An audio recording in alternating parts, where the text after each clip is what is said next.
오늘은 15페이지부터 23페이지까지입니다. 분량이 많지요? 뒤에는 제가 알아서 하겠습니다. 20페이지 창세기부터 23페이지까지는 돌아가서 읽으시면 됩니다. 앞에 내용을 알면 이해가 쉬우니까 그렇게 생각하시고요. 식사는 잘 하셨습니까? 예. 자, 다시 한번 인사하겠습니다. 개근하시기 바랍니다. 자, 지난주 복습을 하도록 하겠습니다. 지난주 복습은 핵심만 하겠습니다. 성경 목록을 다 기억하십니까? 대답이 이래가지고 어떻게 시작부터 자, 이건 계속 해야 됩니다. 그래야 구조를 외울 수 있으니까. 창세기, 출애굽기, 레위기, 민수기, 신명기, 여기까지는 쉽습니다. 그죠? 그 다음이 여호수아, 사사기, 룻기, 그 다음에 사무엘, 상하, 그 다음에 왕상하, 역대상하. 여기까지는 다 하실 수 있겠죠? 그 다음 1차 고비라고 말씀드렸습니다. 첫 글자가 뭡니까? 에스라니까 씁니다. 에스라라고 에 하면 안 됩니다. 에가 많거든요. 뭐 에스겔도 있고 뭐 이래가지고요. 스로 시작합니다. 스. 자, 머리 글자 스, 느, 에, 욥, 시, 잠, 전. 아싸, 내가 여기까지 하다니 이렇게 되는 거죠. 스느에 욥, 시, 잠, 전, 아싸. 그 다음에는 세 개씩 세묶음입니다. 그죠? 세 개씩 세묶음. 첫 글자가 뭐죠? 예레미야입니다. 렘. 그 다음에 예레미야 에가 렘, 에, 겔, 에스겔이죠. 세 개 끊고. 그 다음이 다니엘, 단, 호세아, 요엘, 단, 호, 열. 이렇게. 그 다음이 암, 옵, yon, 아모스, 오바댜, 요나. 이렇게 됩니다. 이게 어렵다 그랬죠? 따라하겠습니다. 렘, 에, 겔, 단, 호, 열, 암, 옵, yon. 그 다음이 마지막 곱입니다. 뭐죠? 따라하겠습니다. 미나. 그렇게 하죠? 그럼 뭡니까? 미가, 나훔, 합, 습, 학, 습, 말. 말은 쉬우니까, 그죠? 외우는 방법은 미나는 쉬우니까 하스에서 비읍, 기역입니다. 그죠? 미나, 합, 습, 학, 습, 말. 끝말이라고 생각하면 뭐 창세기하고 마지막에 해도 말라기 이렇게 세게 하면 중간에는 알아서 되는 거죠. 창세기, 출애굽기, 레위기, 민수기, 신명기, 여호수아, 사사기, 룻기, 사무엘 상하, 열왕기 상하, 역대 상하 하고는 그 다음이 스다. 스느, 에, 욥, 시, 잠, 전, 아사.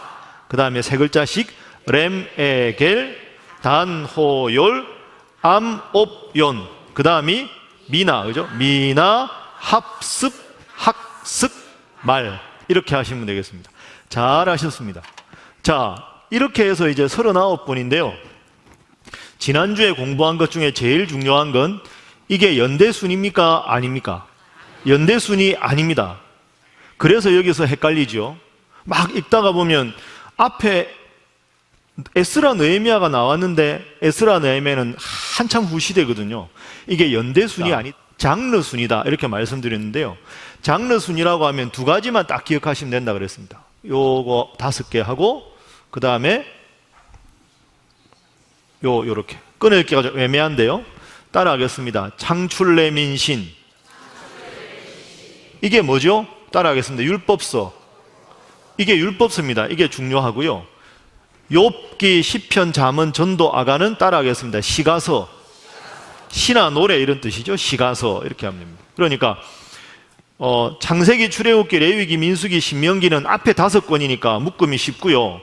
두 번째 묶음만 기억하시면 됩니다. 따라하겠습니다. 욥기, 시편, 잠언, 전도, 아가. 요 5가지를 꼭 기억하십시오. 욥, 시, 잠, 전, 아. 그러니까 앞에는 창출레민신 5권, 욥, 시, 잠, 전, 아 5권. 요렇게 딱 해놓고요. 앞에는 하나님의 율법이니까 율법서가 나오고요. 욥기부터 아가서까지는 시가서다. 시가서. 시나 노래다. 대표적인 게 시편 아닙니까? 자, 요렇게 딱 외워놓고 율법서와 시가서 사이에는 뭐라고요? 역사서입니다. 역사서. 여호수아, 사사기, 룻기, 삼 이게 다 역사거든요. 그래서 율법서와 시가서 사이에는 역사서, 시가서 뒤에는 다 뭐라고요?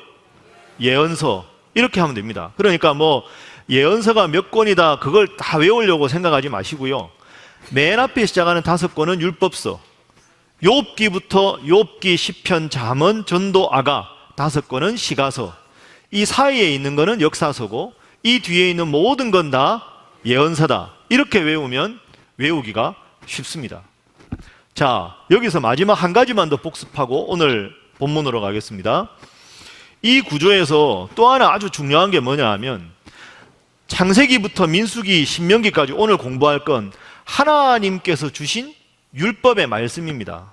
방향을 말하면 위에서 아래로 하나님께서 이스라엘 백성에게 주신 율법, 그 다음에 아까 5권, 그죠? 욥기, 시편, 잠언, 전도, 아가는 인간의 입장에서 하나님 앞에 신앙 고백을 올려드린 책입니다. 욥기는 하나님을 제가 이렇게 잘 믿는데 왜 이렇게 고통이 있습니까? 이게 욥기고요. 질문하는 거죠. 하나님 앞에 올려드리는 질문. 시편은 하나님을 찬양하는 것, 올려드리는 것. 잠언은 하나님 섬기는 게 지혜입니다 하고 하나님께 올려드리는 것.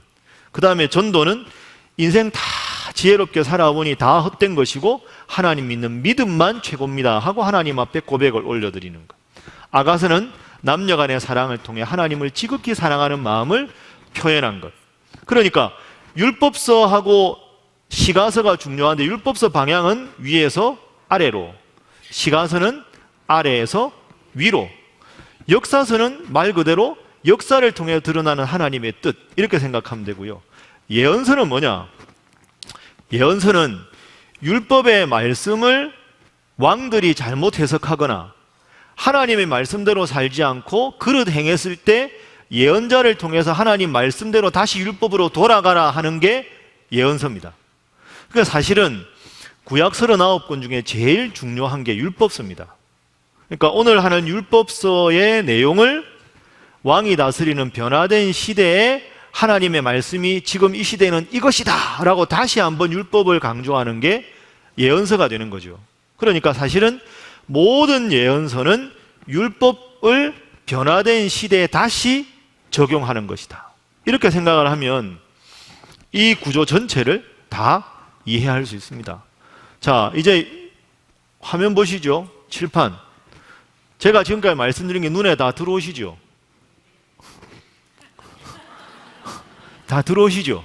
네, 다 안 들어와도 괜찮습니다. 오늘이 2번째 시간이기 때문에 오늘 빼고도 10번 남았으니까 자학하실 필요는 없고 제가 이건 계속 강조할 겁니다. 그래서 그냥 앞으로는 제일 좋은 건 여러분이 이 공부를 하다가 구약 목록을 딱 써놓고 이렇게 글자를 딱 이렇게 보면 글자가 여러분들에게 말을 걸어와야 됩니다. 창세기부터 신명기까지는 내가 율법서입니다. 욥기는 나는 성문서입니다. 이래가지고 이게 이 사이는 역사서고 여기는 예언서구나 이렇게 눈에 싹 들어와야 앞으로 이제 성경을 읽을 때 전체 그림을 그리고 할 수가 있는 거죠. 충분히 할 수 있습니다. 걱정하지 마십시오. 그냥 따라만 오시면 되겠습니다. 자, 옆에 분들과 인사하겠습니다. 최선을 다하시기 바랍니다. 자, 한 번 더 할까요? 잘하실 줄 믿습니다. 자, 그러면 이 중에서 제가 말씀드린 대로 오늘은 제일 중요한 앞에 창세기부터 신명기까지 율법서 5권을 공부하도록 하겠습니다. 자, 여러분 가지신 교재로 15페이지인데요. 15페이지 한번 펴보시죠.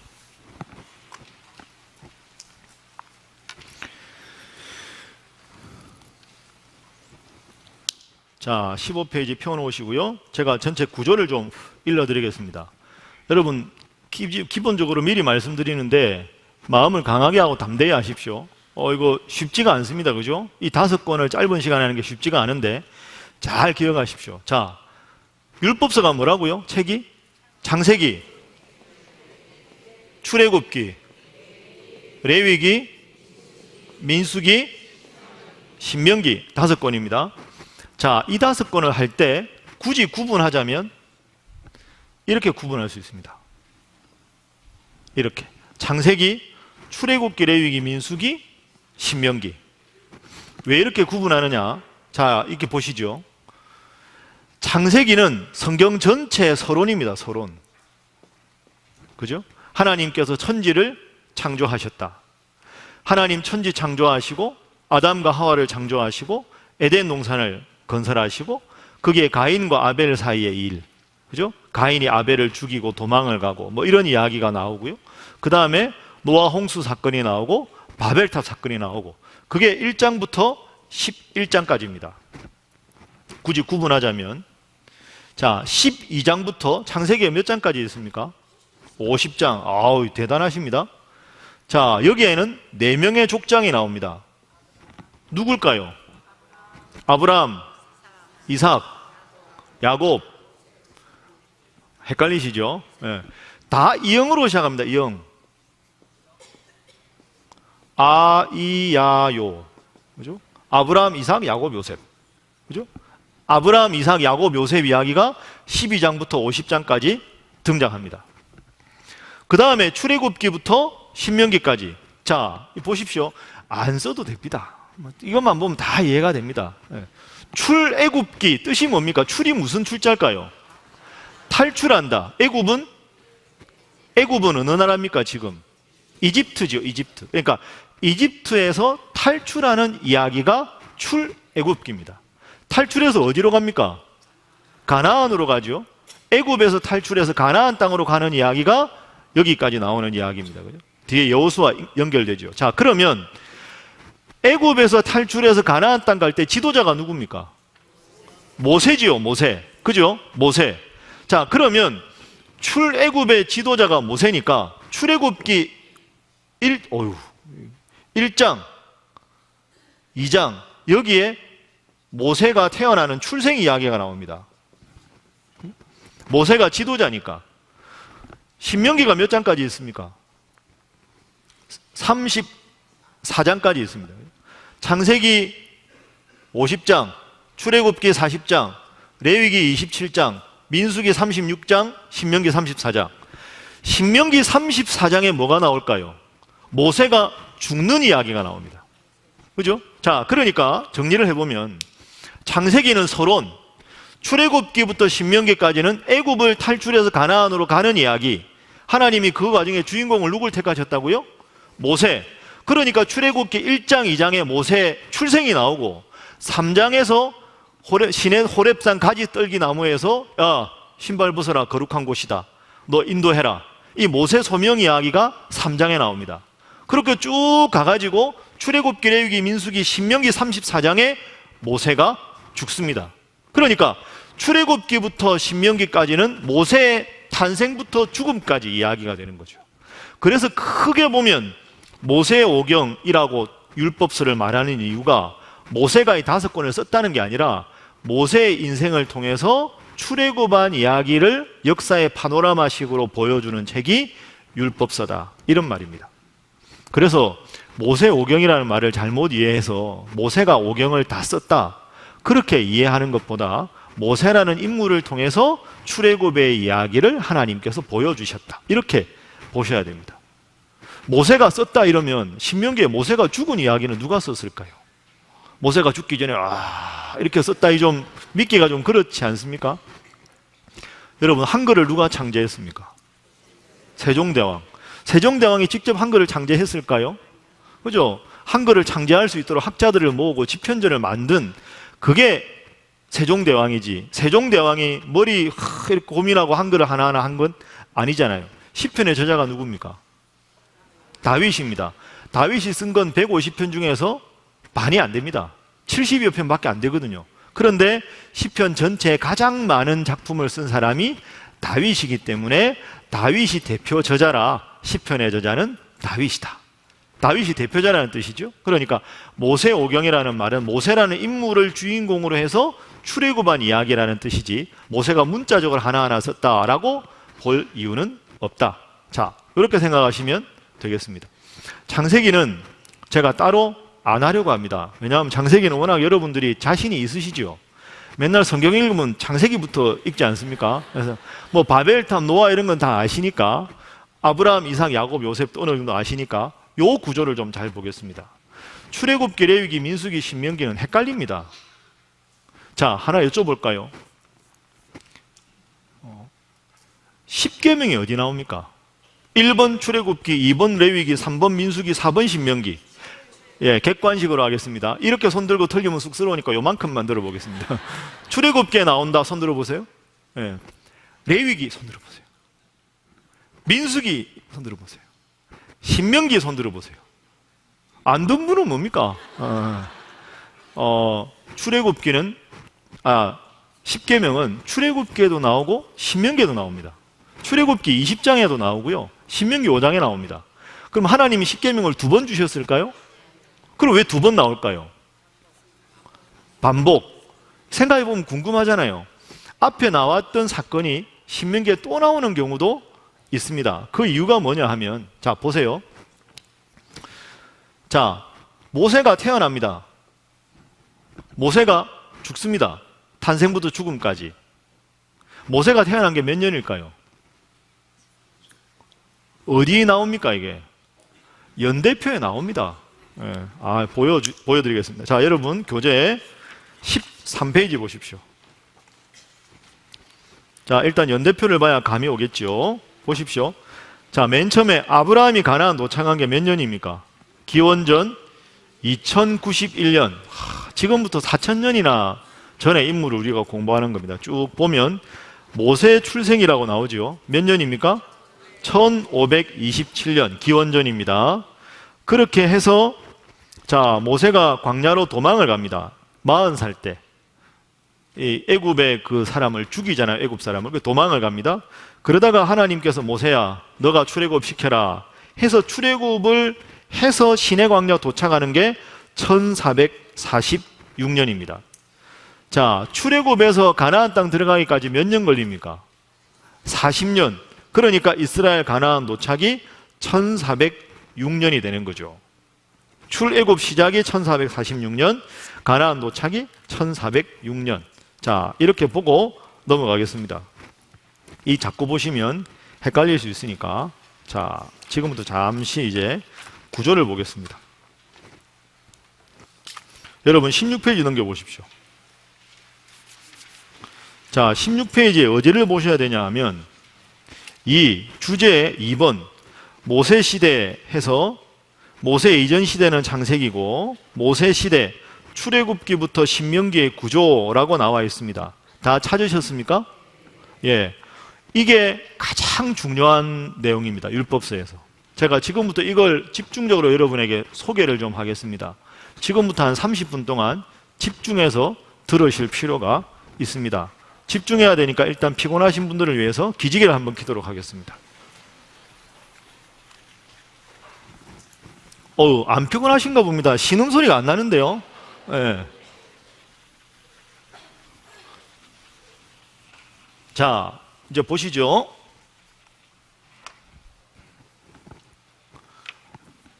이따가 교재는 보기로 하고요. 지금은 이거 화면을 보십시오.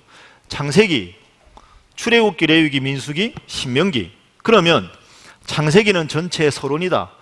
자, 이렇게 정리를 하고요. 그럼 남은 게 4권이잖아요. 자, 출애굽에서 가나안 땅 들어가는 데까지 몇 년 걸린다고요? 40년 걸립니다. 40년. 자, 그러면 생각해 보세요. 신명기라는 책은 무슨 책이냐 하면 따라하겠습니다. 모세의 설교. 모세의 설교. 모세가 죽기 전에 했던 설교가 신명기입니다. 자, 이거 보십시오. 그러면 출애굽을 해가지고 들어가야 되는데요. 그러면 출애굽할 때 제일 중요한 게 뭐냐면 이렇게 되면 구조가 애굽에서 출발해가지고요. 제일 중요한 중간 기착지가 따라하겠습니다. 시내산. 따라하겠습니다. 모압 평지. 모압 평지에서 가나안이 보입니다. 그러니까 모세는 모압 평지 느보산에서 죽습니다. 그러니까 여러분이 오늘 기억할 건 뭐냐 하면 애굽, 시내산, 모압 평지 이걸 기억하셔야 됩니다. 모압 평지에서 죽고 거기서 모세 후계자가 누가 됩니까? 여호수아가 가나안 땅으로 요단강 건너서 들어가는 것부터가 어딜까요? 여호수아서가 되는 거죠. 그러니까 오늘은 따라합니다. 애굽, 시내산, 모압. 그렇죠? 모압이 이제 가나안 입구니까 거기서 모세가 죽습니다. 자, 그러면 여기서부터 모압 평야까지가 40년 걸립니다. 40년. 그럼 상식적으로 생각을 해보십시오. 모세가 지도자다. 그러면 출애굽을 한 다음에 출애굽 광야 생활에서 태어난 사람들이 논리적으로 이때 태어났다면 이때 나이가 40살 됐겠죠. 모세는 40살에 부름받아서 80세가 되었습니다. 그러니까 모세가 지금 모압 평야에서 마지막으로 죽기 전에, 가나안 땅을 바라보면서 죽기 전에 유언처럼 설교를 몇 번 합니다. 누구를 위해서 설교하느냐? 주 독자가 누구냐? 광야에서 태어난 사람들. 그러니까 애굽에서 종살이 하던 사람들은 애굽에서 막 바로 때문에 학정을 당하고 고통당하고 신음당하고 그러다가 하나님께서 10가지 재앙을 통해서 출애굽을 하고 그 감격과 기쁨이 너무 넘쳐서 하나님 잘 섬겨야 된다는 마음의 자세는 기본적으로 되어 있는데, 바로도 모르고 애굽의 노예 생활도 모르고 이 사이에 태어난 사람들은 어느 날 태어나 보니까 맨날 텐트 치고 걷고 걷다가 또 만나 먹고 메추라기 먹고 이것만 하는데 내가 이걸 왜 해야 되나? 목적지가 어딘가? 우리 아버지 어머니가 그렇게 애굽에서 고생했다는데 나하고 관계없는 일인데, 그리고 하나님이 인도한다는데 내가 굳이 왜 하나님을 믿어야 되나? 이런 생각을 할 거 아닙니까? 그러니까 신명기는 출애굽 상황에서 태어난 신앙의 2세대들에게 야, 니네들 내 말 잘 들어봐. 하나님이 애굽에서 우리 조상들이 고통당할 때 이렇게 인도하신 거야. 이렇게 해서 이렇게 이런 사건이 있고 이렇게 십계명을 주셨고 이런 사건을 통해 이런 교훈을 주셨으니까 너희들도 앞으로 가나안 땅 들어가서도 하나님만 잘 섬기고 살아야 한다. 이 유언 같은 당부가 신명기입니다. 그러다 보니까 아까 제가 말씀드린 대로 출애굽기 20장에서 십계명이 나왔지만 그 십계명 당시에 태어나지 않은 신앙의 후세들을 위해서 십계명이 중요하니까 한 번 더 강조하는 거죠. 자, 그럼 이렇게 정리할 수 있겠지요. 창세기는 서론, 신명기는 모세가 설교한 내용이다. 그러면 이것은 지금까지 출애굽기부터 민수기까지 여정을 회고하고 다시 한번 하나님 믿는 신앙을 강조한 내용이다. 그러다 보니까 강조하기 위해서는 반복이 된다. 그래서 출애굽기, 레위기, 민수기에 나온 사건과 교훈이 신명기에서 반복이 된다. 자, 그럼 신명기 정리됐죠? 이해되시죠? 안 어렵죠? 자, 모세오경 처음에 뭐죠? 창세기, 그 다음이 출애굽기, 그 다음이 레위기, 그 다음이 민수기, 그 다음이 신명기. 자, 그럼 제가 2권은 지우겠습니다. 창세기는 서론이다. 5권 중에서 첫 번째 했죠. 신명기 모세의 설교다. 회고하고 강조하기 때문에 반복이다. 그럼 모세오경 중에서 출애굽기, 레위기, 민수기 이 구조만 잡으면 율법서를 이해할 수가 있습니다. 신명기 뒤에 나오니까 이렇게 써놓겠습니다. 자, 애굽에서 시내산, 시내산에서 모압 이렇게 됩니다. 자, 지금부터 보십시오. 출애굽한 게 출애굽기니까 출애굽기 1장 1절부터 애굽에서 나온 이야기가 시작되겠죠. 그래서 시내산에 도착하는 게 언제냐 하면 출애굽기 18장까지입니다. 시내산 도착. 그러니까 시내산 도착. 그러니까 정확하게 말하면 시내산까지가 출애굽기 18장이고요. 시내산에서 무슨 일이 벌어지느냐? 시내산에서 있었던 일이, 여러분 교재 보십시오. 16페이지. 시내산의 사건이 출애굽기 어디로 나옵니까? 19장 1절에서 어디까지? 민수기 10장 10절까지. 자, 그리고 시내산에서 출발하는 게 민수기 10장 11절부터입니다. 이거 보십시오. 이거 보십시오. 이게 중요합니다. 애굽에서 출발했다. 모세를 통해서 10가지 재앙을 내려서. 그래서 출애굽기 18장까지 해서 시내산에 딱 도착했다. 그런데 보시면 시내산에서 아주 오래 있습니다. 자, 출애굽기, 레위기, 민수기 다음 신명기인데요. 보십시오. 애굽에서 시내산까지 가는 데는 출애굽기 18장까지 18장으로 끝나요. 그것도 앞에 모세 부르시고 10가지 재앙 이야기니까 여정이 빨라요. 그런데 시내산에서 있었던 일이 출애굽기 19장부터 레위기 전체, 민수기 10장까지입니다. 그러니까 민수기 10장 11절부터가 시내산 출발이에요. 그러니까 출애굽기 이 출애굽 전체 사건의 제일 중요한 게 시내산에서 도대체 무슨 일이 있었느냐? 하나님이 왜 시내산에서 도대체 뭘 강조하셨느냐? 애굽, 시내산, 모압. 그런데 시내산까지는 짧게 걸렸는데 시내산에서 있었던 일이 출애굽기 19장부터 민수기 10장까지 압도적인 분량을 차지한다. 그럼 하나님은 시내산에서 도대체 이스라엘 백성들에게 뭘 원하신 걸까? 시내산에서 있었던 일이 뭔가? 그걸 정확하게 파악하는 게 오경 전체의 핵심이 되는 거죠. 이해되시죠? 바로 대답이 이렇게 괜찮습니다. 자, 그럼 이제 이렇게 제가 다 정리해 드릴 테니까 걱정하지 마시고, 자, 출애굽기 18장에 시내산에 도착했습니다. 그럼 19장에서부터 무슨 일이 있는지 지금부터 성경을 한번 살펴보겠습니다. 여러분 성경 가져오셨습니까? 네, 성경 가져오시는 건 기본이라고 다 출애굽기 19장 펴보세요. 출애굽기 19장. 자, 펴보십시오. 출애굽기 19장. 이게 아주 중요합니다. 출애굽기 19장이. 자, 혹시 안 가져오신 분 있죠?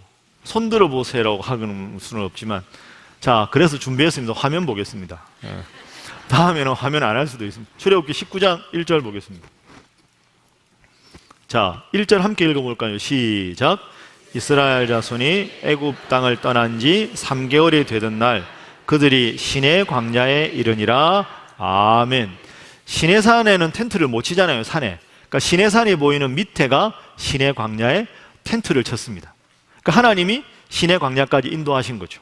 자, 그러면 시내 광야에서 무슨 일이 벌어지는가? 2절부터 화면 보시면 그들이 르비딤을 떠나 시내 광야에 이르러 그 광야에 장막을 치되 이스라엘이 거기 산 앞에, 거기 산이 무슨 산일까요? 시내산 앞에 장막을 쳤습니다. 모세가 3절 하나님 앞에 올라가니 여호와 하나님이 산에서 그를 불러 말씀하시되 너는 이같이 야곱의 집에 말하고 이스라엘 자손에게 말하라. 출애굽에서 온 이스라엘 백성들한테 내가 할 말이 있다. 모세야, 너 날 대신해서 말을 좀 전해줘라. 이런 뜻입니다. 4절. 자, 4절, 5절, 6절 하나님의 직접적인 말씀입니다. 함께 읽어봅니다. 시작. 내가 애굽 사람에게 어떻게 행하였음과 내가 어떻게 독수리 날개로 너희를 업어 내게로 인도하였음을 너희가 보았느니라. 세계가 다 내게 속하였나니 너희가 내 말을 잘 듣고 내 언약을 지키면 너희는 모든 민족 중에서 내 소유가 되겠고 너희가 내게 대하여 제사장 나라가 되며 거룩한 백성이 되리라. 너는 이 말을 이스라엘 자손에게 전할지니라. 아멘. 자, 이 분위기가 지금 어떤 분위기냐 하면 시내산 앞에 광야에 천막을 쫙 쳤습니다. 그리고 백성들이 다 시내산 밑에 있는데 하나님이 모세를 딱 부릅니다. 그리고 모세한테 이렇게 말합니다. 야, 모세야, 내가 백성들한테 할 말이 있는데 너 좀 전해줘라. 그런데 4절부터 6절까지를 가만히 읽어보면 내용이 거의 프로포즈 하는 내용입니다. 그죠? 내가 지금까지 애굽 사람한테 어떻게 했는지 봤지? 다 봤잖아. 이렇게 말을 하고요. 5절에 보면 하나님이 이 세계가 다 내 거야. 내 말만 들으면 너희 모든 민족 중에서 너를 특별한 내 소유로 만들어 줄게.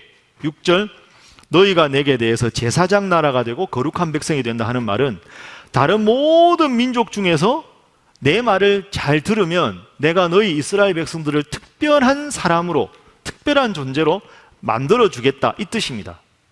그러니까 쉽게 비유를 하자면 하나님이 남자고요, 이스라엘 백성이 여자라면 하나님이 프로포즈를 지금 하시는 장면입니다. 그런데 프로포즈를 직접 하시려니 하나님이 쑥스러우셔가지고 중간에 마담을 한 분을 이렇게 하는 거죠. 이분이 누굴까요? 모세입니다. 모세가 중재자입니다. 그러니까 하나님이 모세한테, 모세야, 내가 저 아가씨한테, 저 이스라엘 백성한테 하고 싶은 말이 있는데 날 대신 좀 전해줘라. 만약에 마음을 열고 내 사랑을 받아주기만 하면 내가 모든 여인들 중에서 가장 아름다운 여인으로 만들어주겠다. 나만 바라봐줘. 내가 쑥스러우니까 네가 좀 전해줘라. 요 장면이 출애굽기 19장의 프로포즈입니다. 그 출애굽기 19장은 이걸 기억하셔야 됩니다. 따라하겠습니다. 하나님의 프로포즈. 하나님의 프로포즈. 자, 그럼 모세가 어떻게 했을까요? 모세가 내려갑니다. 자, 7절. 모세가 내려와서 백성의 장로들을 불러서 여호와께서 자기에게 명령하신 그 모든 말씀을 그들 앞에 진술했습니다.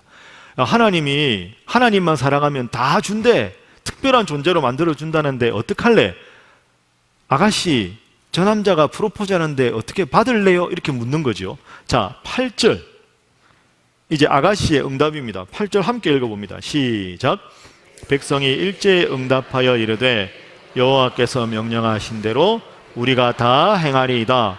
모세가 백성의 말을 여호와께 전하매 아멘. 하나님이 모세를 통해서 이스라엘 백성에게 프로포즈를 했습니다. 그럼 이스라엘 백성이 어떻게 했습니까? 다 행하리이다 하는 말은 프로포즈를 받겠다, 받았습니다. 그러면 이제 하나님이 프로포즈를 하고 모세를 통해서 전달하니까 이스라엘 백성이 받은 거죠. 그럼 둘이 이제 사랑을 하게 되는 겁니다. 그러니까 하나님이 19장 뒷부분에 어떻게 나오냐 하면, 야, 그럼 내가 아가씨 얼굴을 좀 보고 싶다 해서 내가 직접 내려가겠다, 하나님이 직접 산으로 내려가겠다까지 말씀하십니다. 둘이가 이제 만나는 거죠. 이게 어느 장면이냐 하면 16절입니다. 16절 화면 보십시오.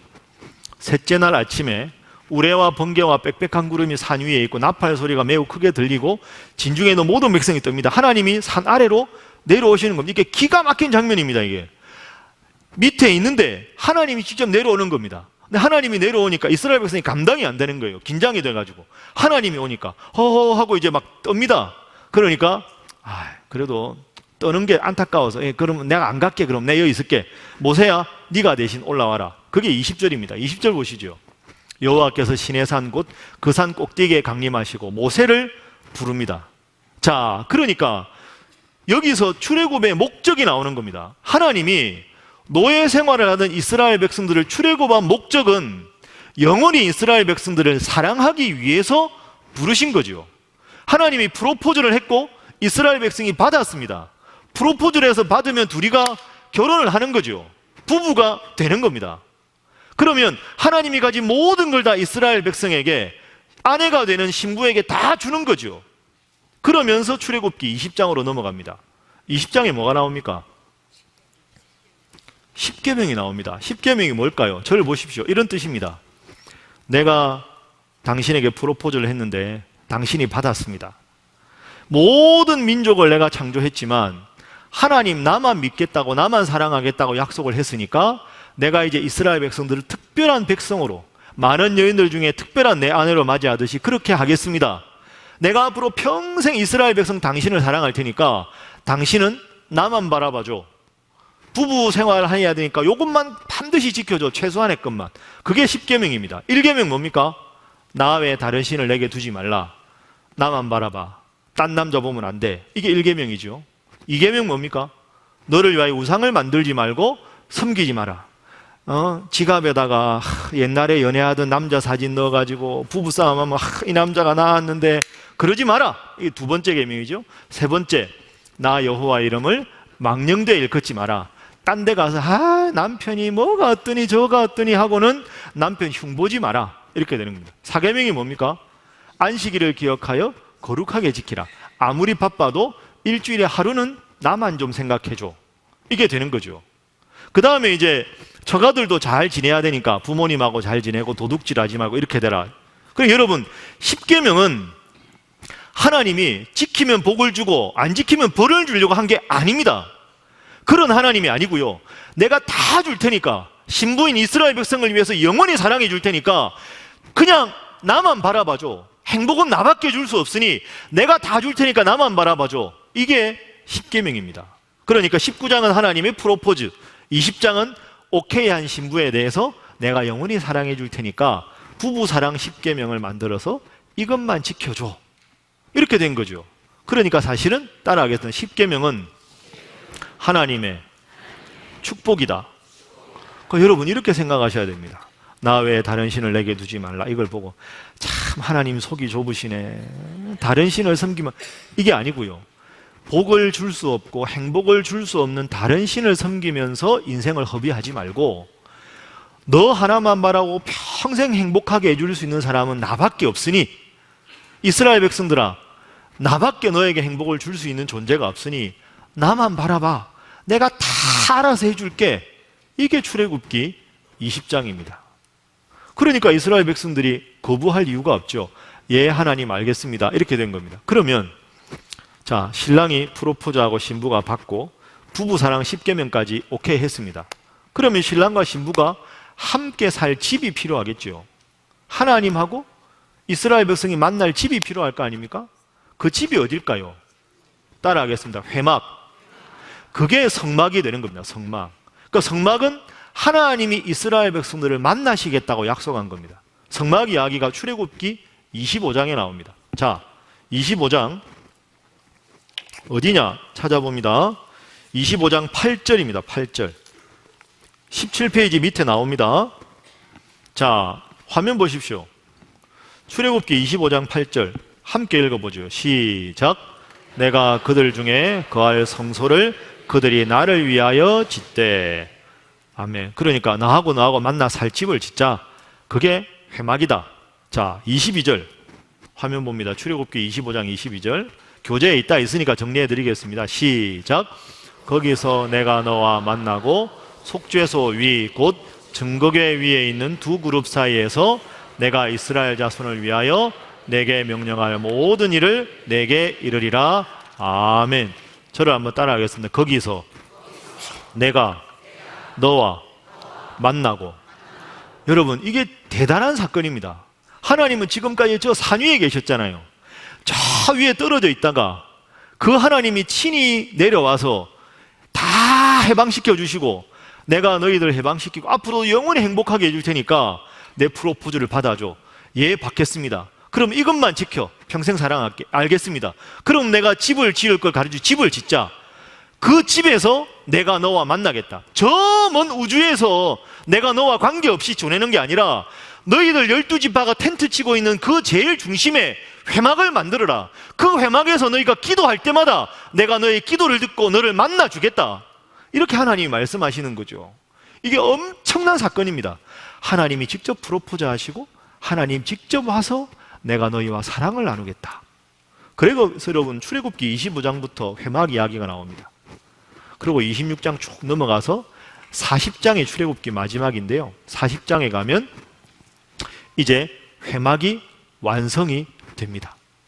그래서 여러분 앞으로 출애굽기 읽을 때 뭐 회막 맨날 보면 청색, 자색, 홍색 실과 가늘게 꼰 배실로 뭐를 만들고 규격은 뭘 하고 이게 나하고 무슨 상관이 있나? 이게 아니라 하나님이 신랑이고 내가 신부인데 신랑과 신부가 함께 살 집 크기는 이 정도 하고 베란다는 이쪽으로 내고 방은 이쪽으로 하고 커피는 여기서 막 먹고 이렇게 하는 장면이 회막을 만드는 장면입니다.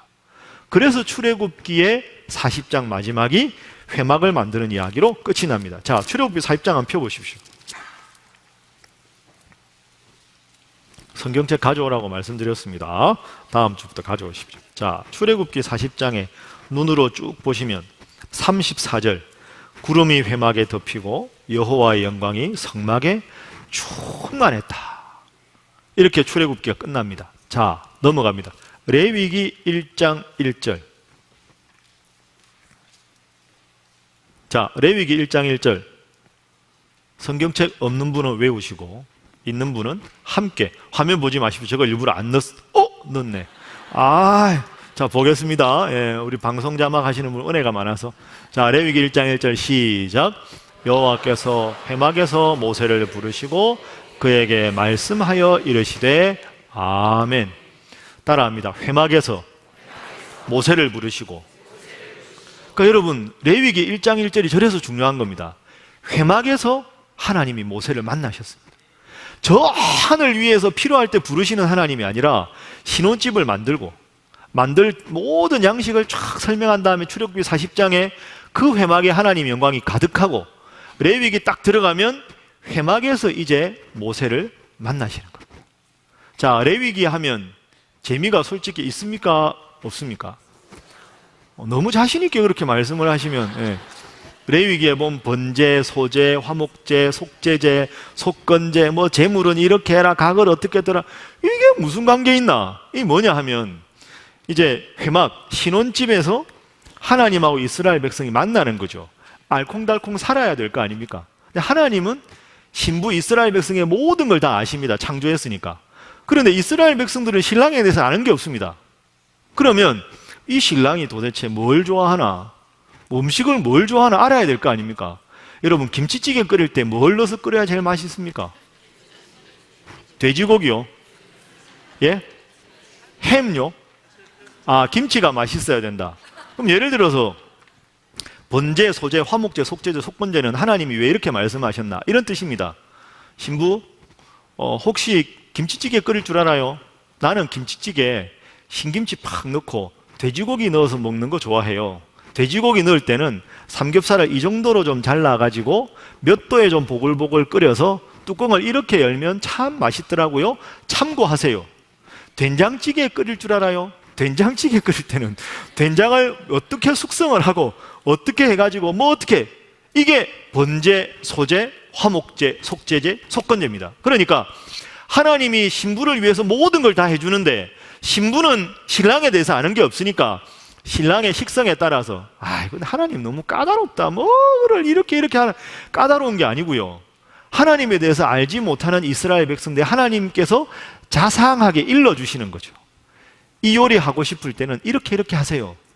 이 요리를 한번 해볼래요? 잡채할 때는 이렇게 하세요. 당면은 어떻게 하시고, 나는 가끔 피곤할 때는 돼지 목살을 이렇게 해주면 좋더라, 뭐 이렇게 이제 하나하나 신랑의 마음을 일러주어서 헷갈리지 않게, 혼자 고민하지 않게, 하나님이 이렇게 하니까 좋아하시더라, 이건 진짜 싫어하시더라, 비린내나는 거 되게 싫어하시네, 이런 게 다 있는 게 레위기입니다. 그러니까 레위기는 하나님의 백성으로 이스라엘이 영원히 사랑받기 위해서 하나님의 마음을 자세하게 기록한 책이 레위기입니다. 그렇게 생각을 하면 레위기 읽는 게 재밌습니다. 옆에 분들과 인사 한번 하겠습니다. 레위기를 재밌게 읽으시기 바랍니다. 한 번 더 할까요? 말씀만 하지 마시기 바랍니다. 자, 이 정도 하고 교재를 보겠습니다. 18페이지. 제가 지금까지 말씀드린 내용입니다. 자, 처음부터 좀 볼까요? 다시 16페이지 보겠습니다. 이번 모세시대 출애굽기와 신명기의 구조, 애굽에서 시내산까지, 시내산에서 어디까지? 모압까지였습니다. 그죠? 시내산까지 가는 게 출애굽기 1장 1절부터 18장 27절까지, 시내산에서가 출애굽기 19장 1절부터 민수기 10장 10절까지다 하고 오른쪽으로 가보십시오.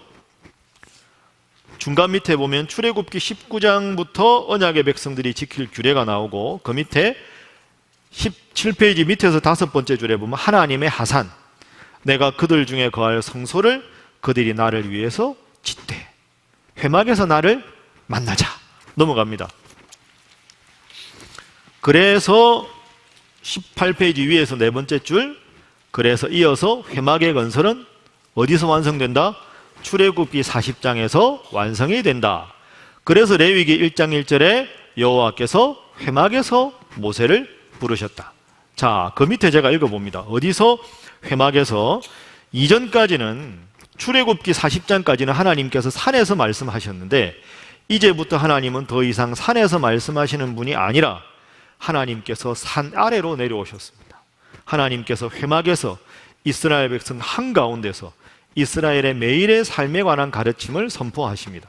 이제 이스라엘은 하나님의 구속하심에 감사하면서 하나님께 주시는 규례대로 살면 되는 것이지요. 그 밑에가 중요합니다. 이게 오늘 주제입니다. 즉, 이런 면에서 보면 출애굽 사건은 회막 건설을 위한 출발이었다. 자, 이 점을 간단하게 설명하겠습니다. 그렇게 하면 오늘 할 거 어느 정도 얼추 다 하게 됩니다. 자, 저를 보시죠, 여러분. 애굽에서 탈출해서 시내산까지가 출애굽기 18장, 19장에서부터 하나님이 프로포즈를 해서 받아들이고 회막을 짓고, 회막에서 하나님이 이스라엘 백성들을 만나주셨다. 그게 출애굽기 회막 이야기. 레위기 1장 2절에 하나님께서 회막에서 모세를 부르셨다. 자, 이렇게 됩니다. 그러면 이렇게 해서 레위기가 27장까지 끝나죠. 자, 민수기 넘어가 봅니다. 자, 여러분 민수기 1장 한번 펴보십시오. 민수기가 무슨 뜻일까요? 백성 민자에다가 숫자를 세다. 백성의 숫자를 세는 거죠. 자, 시내산이 최종 목적지입니까? 가나안이 최종 목적지입니까? 그러면 시내산에 출발을 해야 될 거 아닙니까? 그죠?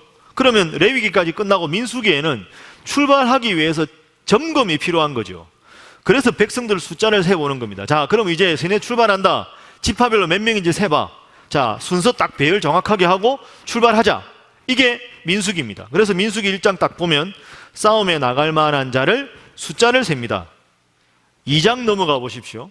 2장에 보면 진을 어떻게 편성하냐, 행군은 어떻게 하냐, 그거에 대해서 2장에 나옵니다.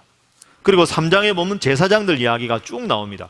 쭉 그렇게 해서 민수기 10장 10절에 시내산에 끝나고요. 자, 민수기 10장 11절 보십시오. 민수기 10장 11절. 민수기 10장 11절. 자, 11절 한번 화면에 비춰주시죠. 민수기 10장 11절. 없으면 제가 읽겠습니다. 자, 둘째 해 둘째 달 스무 날에 구름이 증거의 성막에서 떠오르매 12절 보십시오. 이스라엘 자손이 시내 광야에서 출발했다. 그러니까 민수기 10장 11절부터는 시내산에서 출발. 어디로? 모압과 가나안으로. 자, 보십시오. 그럼 이렇게 보죠.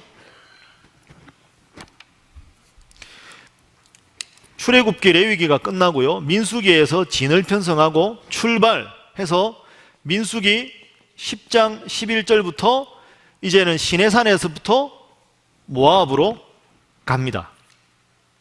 모압으로 가다가 이런저런 일이 있겠죠. 이건 어떻게 비유할 수 있냐 하면 하나님이 프로포즈하고 이스라엘 백성이 받고 함께 살 신혼집을 짓고 식성을 다 설명해 주시고 취미와 특기를 다 이제 레위가 설명해 주시고 민수기에 자, 그럼 여보 됐죠? 나는 이런 사람이에요. 우리들이 행복하게 잘 살아봅시다. 하고는 이제 신혼생활이 본격적으로 룰은 다 정하고 설명할 것 다 하고 살기 시작하는 게 민수기 10장 11절부터입니다. 이제 본격적인 신혼기에 들어가는 거죠. 여러분 신혼이 행복했습니까? 안 행복했습니까? 기억도 없으시죠? 네. 행복했지만 또 한편 생각해 보면 부부끼리 맞추는 과정이 필요합니다. 티격태격하게 되는 거죠. 뭐 이만한 일에 삐지냐, 왜 넌 이렇게 했냐, 이렇게 되는 그 사건이 민수기 10장부터 나옵니다. 자, 화면 보십시오. 아, 화면이 아니라 성경책입니다. 죄송합니다. 자, 11장 보십시오.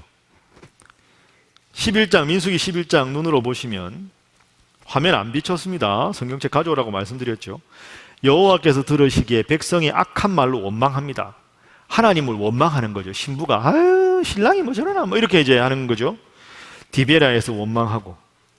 자, 그리고 뒤에 가보십시오. 11장 뒤에 보면 예를 들어서 19절 18절 보시죠. 또 백성에게 이르기를 너희 몸을 거룩하게 내일 고기 먹기를 기다리라. 이 왜 그러냐면 자꾸 우리는 맨날 고기는 어디 가고 맨날 이런 것만 먹나. 쉽게 말하면 신랑이 돈을 안 갖다 줘가지고 고기 먹을 돈도 없고 뭐 이런 바가지를 긁는. 하나님이 듣다 알았다 고기 줄게 해서 뭘 보냅니까? 메추라기를 보내는 게 11장에 나옵니다. 그러니까 신부가 불평하면 신랑이 맞춰주는 과정이 11장입니다 12장 미리암이 똥뚱한 소리 해가지고 벌 받는 장면도 나오고요. 13장 가나안 땅 들어가기 전에 이제 넓은 집으로 이사를 가야 되겠죠. 이동식 말고 단칸방 아니라 좋은 데로 가야 될 거 아닙니까? 빌라로 가나안으로. 가나안 땅 한번 가보자 정탐하는 게 13장 14장 가나안 땅 사람들이 너무너무 키가 크고 덩치가 커서 저기 못 산다. 쉽게 말하면 우리 이 정도 월급 가지고 저 아파트 못 사요 이러고 이제 바가지 긁는 장면이 이제 14장입니다 그러니까 이제 이게 하나님은 하나님대로 야 너무하다. 내가 알아서 잘 해준다니까 뭐 그렇게 사상건건 불평이 많으냐. 너무하네. 그럼 중간에 제일 괴로운 사람이 누굴까요? 모세입니다. 마담이죠. 이게 중재를 다 해놨는데 계속 이쪽은 불평하고 이쪽은 너무하다 그러고 모세가 죽을 지경입니다. 그리고 양쪽 가서 막 이렇게 하는 장면이 14장입니다 그러니까 모세가 백성들 앞에 꾸짖죠. 15장 16장 17장 쭉 나갑니다. 그러면서 신혼기에 일어났던 여러 가지 사건에 대한 내용이 민수기 전체에 나옵니다. 자, 그렇게 해서 민수기가 36장까지 끝이 납니다. 자, 민수기 36장 마지막 13절 보십시오. 민수기 36장 13절. 자, 다 찾으셨죠? 자, 다 함께 읽어봅니다. 시작.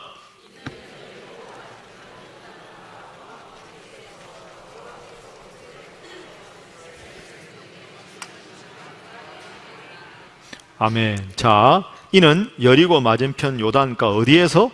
모압 평지에서. 그 모압까지 간 게 민수기 끝입니다. 그렇죠? 자, 마지막 장 신명기 1장 1절 펴 보십시오. 신명기 1장 1절 시작. 이는 모세가 요단 접쪽 숲 맞은편에 아라바 광야 곧 바란과 도벨과 라반과 하세롯과 디사압 사이에서 이스라엘 무리에게 선포한 말씀이라. 아멘. 이게 이제 모세가 모압 평지에서 이야기한 설교입니다. 그러니까 전체적으로 이제 정리를 한번 해보겠습니다. 자, 마지막 정리입니다. 끝났다는 뜻이죠. 기지개 한번 켜도록 하겠습니다. 아직까지 신음소리가 안 나는 거 보니까 안 피곤하신 것 같습니다. 자, 마지막이니까 우리 왼쪽으로 몸을 돌려서 어깨를 좀 주물러 주도록 하겠습니다. 사랑하는 마음으로. 잘 좀 해주십시오.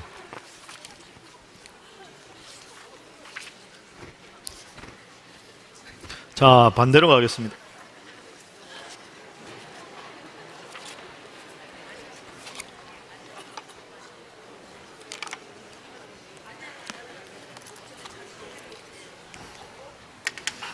자, 이제 바로 앉겠습니다. 자, 박수 3번 시작. 다시 3번 시작. 자, 오늘 한 거 전체 정리하겠습니다. 쉽습니까? 어렵습니까? 아, 이게 반응이 이상한데요. 그렇습니다. 쉽습니까? 어렵습니까? 네. 이게 아직은 어려워도 됩니다. 그죠? 이제 두 번째 시간인데 뭐 괜찮으면 모르셔도 됩니다. 앞으로 계속 강조할 테니까. 자, 율법서가 뭐라고요? 창세기, 출애굽기, 레위기, 민수기, 신명기다. 이 5권이 제일 중요하다. 그래서 이 5권이 시대적인 변화에 따라서 새롭게 해석된 게 예언서다. 그래서 율법서를 아는 게 참 중요한데, 창세기는 이스라엘 백성 전체의 서론이다. 뭐 출애굽했는데 출애굽의 지도자가 모세다. 그 출애굽기 1장 2장은 모세의 출생부터 신명기 34장 마지막 장에 모세의 죽음이 나온다. 그래서 우리는 이 5권을 모세를 중심으로 한 출애굽 사건, 그래서 모세 오경이라고 한다. 그런데 이 중에서 신명기는 출애굽의 40년 역사에서 광야에서 태어난 2세대들에게 하나님을 믿는 신앙이 중요하다는 걸 가르치기 위해서 출애굽 과정에서 어떤 일이 있었는지 다시 한번 반복해서 강조하는 모세의 설교문이다. 이걸 한 것은 모압 평지에서 설교를 한다. 그리고 이제 여호수아 가나안으로 들어가게 되는 거죠. 자, 그러면 출애굽기, 레위기, 민수기의 구조를 잡는 게 중요하다. 맨 처음에 출발은 애굽, 최종은 여기가 모압 잡으면 중간 기착지가 어디라고요? 시내산이다. 애굽, 시내산, 모압. 이게 모세오경 전체에서 중요한 지리적인 중요한 지점이다. 그런데 애굽에서 나와서 시내산까지 가는 것이 출애굽기 18장까지. 출애굽기 19장 1절부터 민수기 10장 10절까지가 시내산 이야기. 민수기 10장 11절부터 민수기 끝 신명기까지가 모압 이야기다. 자, 그러면 제일 많은 분량 출애굽기 19장부터 출애굽기, 레위기 전체, 민수기까지 시내산에서 도대체 무슨 일이 있었느냐?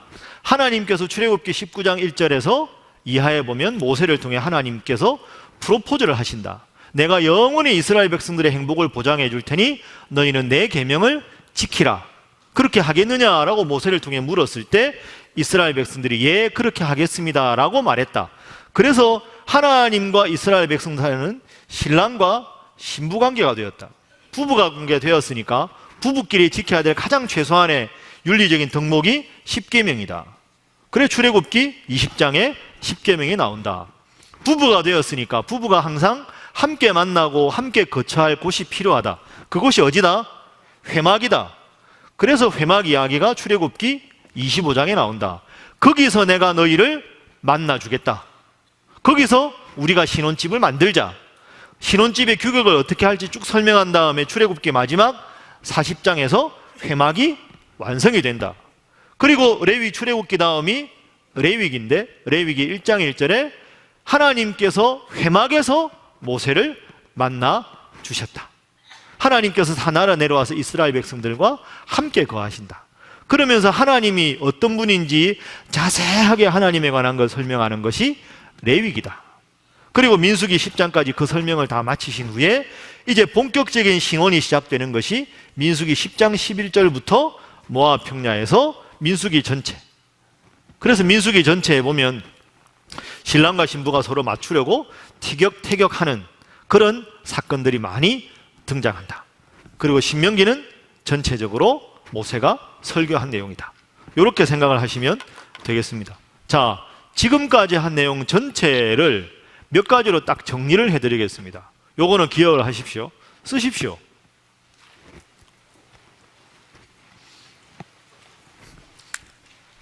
자, 이 단어를 한번 기억해 보시죠. 따라하겠습니다. 구원, 성화. 구원은 출애굽기에서 나오는 출애굽이니까 해방이라고도 할 수 있고 탈출이라고도 할 수 있겠죠. 자, 요 구조를 놓고 제가 설명을 간단하게 하고 정리를 해드리겠습니다. 우리가 모세오경을 읽을 때 제일 많이 하는 실수가 이겁니다. 출애굽은 해방이다. 해방은 구원이다. 이게 모세오경의 주제가 아닙니다. 그건 모세오경 주제의 일부입니다. 왜 그러냐? 출애굽기 1장부터 탈출 이야기는 출애굽기 18장까지 일단 마무리가 됩니다. 출애굽기 19장부터 나오는 이야기는 하나님과 이스라엘 백성들이 서로 사랑하며 살아가자. 나만 바라봐. 내가 너희들 책임질 거야. 나만 바라봐줘. 이게 모세오경 전체의 구조입니다. 그러니까 정확하게 말하면 하나님이 해방시켜 주신 이유는, 출애굽해 주신 이유는 하나님의 백성답게 거룩한 삶을 살아가라는 것 때문이다. 그러니까 모세오경의 주제는 탈출만이 아니라 탈출과 더불어서 성화, 주님과 더불어 살아가는 삶이다. 이걸 여러분이 꼭 기억하셔야 됩니다. 이걸 기억해야 레위기를 읽는 것이 부담스럽지 않고요. 출애굽기 25장부터 40장 사이에 성막 이야기가 부담스럽지가 않습니다. 자, 이걸 이렇게 정리할 수 있죠. 출애굽기, 그러니까 모세오경 전체의 주제는 따라합니다. 구원, 성화. 요 두 가지라는 걸 오늘 주제로 기억하십시오. 구원만을 위한 게 아니다. 요거 기억하셔야 됩니다. 출애굽기 19장, 20장이 그래서 중요한 거죠. 그러니까 여러분, 오늘 우리도 마찬가지입니다. 우리가 하나님 앞에 예배를 드리고 하는 것도 하나님을 믿는 것에서 그치는 게 아니라 하나님 믿는 사람답게 살아가기 위한 것이지요. 그래서 제가 지난주에 설명할 때 이런 설명을 한번 드렸습니다. 자, 여러분 교재 한번 잠깐만 앞에 넘겨봐 보십시오. 어디를 보시냐 하면요, 7페이지 한번 보십시오. 7페이지 맨 밑에 6번, 성경 읽기를 통한 두 가지 중요한 유익. 7페이지 맨 밑입니다. 찾으셨죠? 우리는 누구인가? 이걸 알고 우리가 어떻게 살아가야 하는가? 이걸 얻는 게 성경의 목적입니다. 그러니까 우리는 누구인가? 하나님의 백성이다. 하나님이 출애굽을 시켜주셨다. 이것만이 아니라 두 번째, 하나님이 우리를 출애굽 시켜주셨으니 하나님을 신랑으로 모시고 신부답게 사랑하며 살아가야 한다. 이게 어떻게 살아가야 하는가에 대한 모세오경의 해답입니다. 그러니까 모세오경을 앞으로도 읽을 때 탈출, 해방, 이게 아니라 하나님이 탈출시키신 이유는 하나님과 더불어 행복하게 살아가기 위해서, 하나님의 마음을 헤아리고 하나님의 뜻을 헤아리고 하나님 말씀대로 살아가기 위한 것이다. 이걸 여러분이 꼭 기억하시면 되겠습니다. 자, 그러면 오늘은 여기까지 하고요. 다음 주, 다다음 주에 넘어가서 할 것 전체적인 그림을 그리겠습니다. 아유, 목사님 지금도 그림 그린다면 언제 하려고 지금 또 그림을 아닙니다. 그런 거 아닙니다. 자, 한 가지만 딱 합니다. 18페이지 보십시오. 19페이지.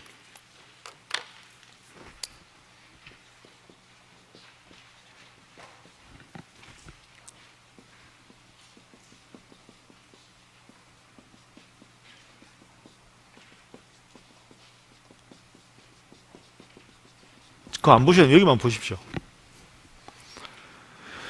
자, 우리가 오늘 공부한 율법서의 핵심은 하나님이 나만 바라봐, 내가 책임질게, 이게 전체 주제라 말씀드렸죠. 그럼 역사서는 뭘까요? 다음 주에 공부할 거 여호수아, 사사기, 열왕기, 상하 이런 책은 뭐냐 하면 자꾸 왕을 달라 그래요. 이스라엘 백성들이. 그러니까 하나님이 왕을 줘요. 그 왕의 역할은 뭘까요? 하나님과 백성들 사이에 왕이 있잖아요. 그럼 왕은 백성들을 하나님께로 인도하는 역할, 모세처럼 하나님의 뜻을 백성들에게 전달하는 역할, 이게 왕이에요. 그런데 이 왕이 이 역할을 못해요. 하나님을 싹 지우고 자기가 하나님이 되려고 하는 게 가나안의 왕들이었어요. 그거에 대해서 하나님이 너무너무 괴로워해서 하나님을 왕으로 모시고 살아가야 된다 하는 걸 계속 강조하는 게 여호수아, 사사기, 그 다음에 열왕기, 상하 이런 책입니다. 그럼 왕 중에서 하나님을 대신해서 백성들을 사랑하고 백성들이 하나님만 바라보게 한 가장 대표적인 왕이 누굴까요? 다윗이죠. 그래서 계속 여기 나오는 거는 그의 조상 다윗과 같이 행하여 그의 조상 다윗과 같지 아니하여, 그 핵심이 뭐냐 하면 모세의 역할이 다윗 역할입니다. 백성들을 하나님께로 인도하고 하나님 말씀을 모세가 백성들에게 전달했던 율법서의 모세 역할이 역사적으로 왕이 할 역할이다. 그 역할을 잘 하는 게 왕의 역할인데 그걸 제대로 하지 못하는 걸 꾸지람하는 이야기가 여호수아, 사사기, 열왕기, 상하, 역대상하 다 나오는 겁니다. 예언서는 뭘까요? 왕이 그렇게 잘못했을 때 왕이 그러면 안 됩니다. 하나님 명령대로 해야지요. 백성들아, 왕을 보지 말고 하나님을 바라봐라 하고 잘못된 길을 하나님께로 인도하는 역할이 예언서입니다. 그리고 시가서는 하나님 뜻대로 살아가는 백성들이 어떤 삶을 살아가는지를 보여주는 샘플이 시가서가 되는 거죠. 이건 모르셔도 됩니다. 앞으로 할 거니까. 핵심은 율법서에 나오는 모세와 같은 하나님의 뜻을 전하고 하나님 뜻을 올리는 그 사람이 모델입니다. 구약의 모델은 모세, 왕의 모델은 다윗, 그리고 하나님의 사람들의 모델은 예언자들. 이게 같은 맥락입니다. 그죠? 하나님만 바라보고 살아야 되는 사람 모세, 율법서에, 역사서에는 다윗, 예언서에는 예언자. 그러면 모세와 다윗과 예언자들이 오늘 우리에게 주는 교훈은 출애굽기 19장에서 말씀하신 대로 하나님 당신만 바라보라고 하면 모든 걸 책임져 주시겠다고 한 하나님 사랑을 우리가 받아들이고 하나님 뜻대로 살아가는 것이 우리 인간의 본분이다. 이게 구약 성경 전체의 주제가 되는 거죠. 자, 옆에 분들과 마지막으로 인사하겠습니다. 하나님만 바라보며 살아가시기 바랍니다. 다시 한번 하겠습니다. 잘 하실 줄 믿습니다. 예, 이것으로 율법서를 마치겠습니다. 율법서가 어려우셨더라도 앞으로 계속 강조할 테니까 한술 밥에 배부를 수 없으니까 잘 하고 계십니다. 훌륭하십니다. 대단하십니다. 자, 마지막으로 다시 한번 옆에 분과 인사합니다. 다음 주에도 뵙겠습니다. 한 번 더 할까요? 말씀만 하지 마시기 바랍니다. 예, 참 피곤하시고 지치셨을 텐데 함께 해주셔서 감사합니다. 기도하겠습니다. 하나님 감사합니다. 우리에게 이 귀한 하나님의 말씀 성경을 주시고 오늘 이제 우리가 창세기, 출애굽기, 레위기, 민수기, 신명기 이 5권의 책에 대해서 공부했습니다. 단편적으로 알았던 걸 전체적으로 쭉 꿰어서 공부하자니 쉽지가 않은 공부지만 하나님 지혜 주시고 능력 주셔서 이 기회에 신구약 성경을 정확하게 바로 흐름을 잡고 이해하는 저희들 되게 하여 주옵소서. 그리하여 하나님의 말씀은 살았고 운동력이 있어 좌우에 나선 어떤 것보다 예리하다는 귀한 말씀 나의 고백 될 수 있도록 역사하여 주옵소서. 하나님, 수요일 저녁 시간에 피곤하지만 하나님 앞에 나온 이 귀한 성도들의 열정과 헌신을 꼭 기억하시고 하늘나라의 큰 복으로 채우시고 충만히 역사하여 주옵소서. 감사하며 예수님의 이름으로 축복하고 기도하옵나이다. 아멘.